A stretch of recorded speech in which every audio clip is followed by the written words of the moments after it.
में बगल में अगर आपका गैर मुस्लिम है, दूसरे धर्म का है, अगर उसके घर में खाने को कुछ नहीं है, आपका फर्ज बनता है, मेरे इस्लाम ने सिखाया, पहले उसकी खबर लो। गृह मंत्री आए, जब कश्मीर के अंदर मीटिंग हुई, उमर अब्दुल्ला चीफ मिनिस्टर है, देश का हिस्सा है हम, हमारे चीफ मिनिस्टर को बाहर निकालकर सिक्योरिटी के साथ बात हुई। क्या बात हुई? अरे आपको भरोसा ही नहीं।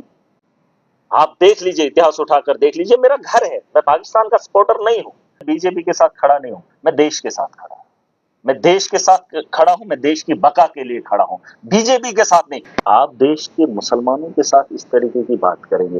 पाकिस्तान यही चाहता है, इसीलिए तो उन्होंने धर्म पूछकर उनको मारा, ताकि देश के अंदर नफरत का माहौल बना रहे। जो देश दुनिया के किसी भी मुल्क से लड़ सकता है, जीत सकता है, लेकिन अगर घर के अंदर विवाद होगा, आप अगर परिवार के अंदर सुबह लड़ते हैं या शाम पूरी शाम लड़ते हैं, सुबह घर से बाहर निकलकर आप दुनिया के साथ नहीं लड़ सकते हैं।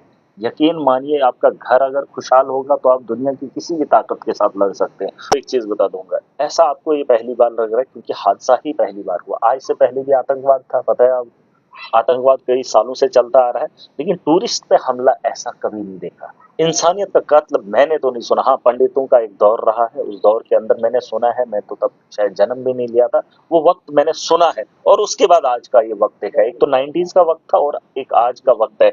इस जिंदगी में मैंने ये दो वाकई, वो तो सुना था, ये मैंने देखा है। उन्होंने जिस तरीके से नरसंहार किया, जिस तरीके से आम लोगों को मारा, मैं नहीं ये कहता हूं कि आप उनके पब्लिक को मारो। फौज है, बॉर्डर है, हमारा हमारा लगता है पंजाब का बॉर्डर है, गुजरात का बॉर्डर है, और भी बाकी जगहों पे बॉर्डर है, वहां से आतंकवादी नहीं आता है। सिर्फ हमारे जम्मू कश्मीर में एंट्री कैसे होती? क्या कश्मीर में बंदूकों का कारखाना है? अरे जहां पर ये कारखाना है, जहां से ये माइंड सेट है, बगल में तो है पाकिस्तान।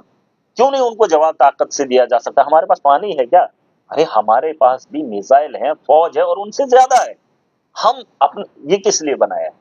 मैं कहता हूं जिस तर्ज पे उन्होंने वो 4 बंदूकें लेकर आए, हम बॉर्डर पे कर सकते हैं। 1971 में देख लीजिए, इंदिरा गांधी के उस वक्त को याद कीजिए, जब पाकिस्तान में जाकर, एक बॉर्डर वाली बात नहीं है, बॉर्डर पे मान सकता हूं मैं, आगे का पीछे उनका निशाना सही था, लेकिन अंदर आकर घर में घुसकर मारा जा रहा है, तो इसका जवाब उसी तरह पे, खून का बदला खून। और ये तो मोदी जी ने कहा था, उन्होंने तो पहले भी कहा था, मैं झंडा लेकर आया था, मैंने गाड़ा था वहां पे लाल चौक में, लाल चौक में उन्होंने गाड़ा था जब वो कुछ नहीं थे, तब तो वो अकेले गए थे। आज तो देश के प्रधानमंत्री हैं। सवाल मेरा ये है, अगर उन्होंने आराम से जो है अपना टूर कैंसिल किया तो बिहार इलेक्शन में नहीं जाना चाहिए था। कश्मीर के लोग उसे देखना चाहते थे। आज कश्मीर के लोग अपने देश के साथ खड़े हैं, अपने लोगों के साथ खड़े हैं, तो बताओ मोदी जी कहाँ है? मोदी जी चुनावी रैली में बिहार में अपना प्रोग्राम करेंगे। बस पाकिस्तान कोशिश कर रहा है और वो अपनी कोशिश में कामयाब हो रहा है। उसका काम जो है बीजेपी और यहाँ देश का मीडिया कर रहा है। वो सत्ता को हासिल करने के लिए हिंदुओं को इकट्ठा कर रहा है। पाकिस्तान मुसलमानों को नफरत चाहता है, उनको उनके हमदर्दी दिखाकर देश के खिलाफ विद्रोह करने। भाजपा इसकी जिम्मेदार है, क्योंकि वो हिंदू को जो है अपने पक्ष में लेना चाहती है राजनीति के लिए, उनको देश से मतलब नहीं है।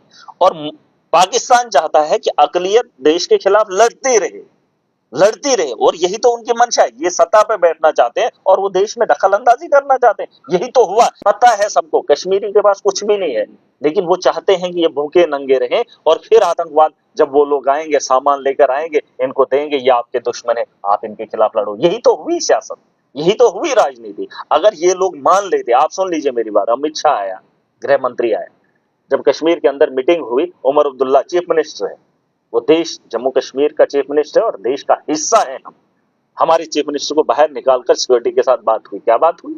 अरे आपको भरोसा ही नहीं। आप देख लीजिए, इतिहास उठाकर देख लीजिए, मेरा घर है, मैं पाकिस्तान का सपोर्टर नहीं हूं। अरे हमारे देश से हिंदू लोग जो है अमेरिका चले गए। अमेरिका क्या हिंदुओं का देश है? आप मुझे बता दीजिए। कनाडा क्या हिंदुओं का देश है? अरे वो देश अच्छा है, हर कोई वहां जाना चाहता है। अरे मुझे ये बात बता दीजिए, कौन आदमी ये कहता है कि हमें पाकिस्तान से हमदर्दी है? पाकिस्तान को हमारे पानी से हमदर्दी है, पाकिस्तान को हमारी जमीन से हमदर्दी। मैं जानता हूं, अगर पाकिस्तान को सच में मुसलमानों की हमदर्दी होती तो फलस्तीन जाता, अगर सच में मुसलमानों की हमदर्दी होती तो बर्मा जाता। अगर वहां नहीं जा पा रहा है तो हम लोगों से हमदर्दी दिखाने की क्या वजह है? वही पानी, जिस पानी की बात हो रही है, वही पहाड़, वही सरजमीन जिसका ख्वाहिशमंद पाकिस्तान है। और मैं जानता हूं, अरे ये भूखे नंगे लोग ये हमारा मुस्तकबिल क्या तय करेंगे? मैं जिस मुल्क के अंदर रह रहा हूं, मैं खुश हूं, हमारा मुल्क एक बहुत बड़ा मुल्क है और खूबसूरत है, दुनिया में सबसे खूबसूरत मुल्क हमारा है, मुझे कहने में ऐतराज नहीं, लेकिन यहाँ पर भी कुछ लोग हैं जो मुल्क को बांटना चाहते हैं, मुल्क को तोड़ना। मैं बीजेपी के साथ खड़ा नहीं हूं, मैं देश के साथ खड़ा हूं, मैं देश के साथ खड़ा हूं, मैं देश की बका के लिए खड़ा हूं, बीजेपी के साथ नहीं। आप इतिहास उठा के देख लीजिए, भाजपा का एजेंडा उनका रहा है कि हिंदुता के नाम पे चुनाव लड़े, कभी भी उन्होंने धर्म को नहीं छोड़ा।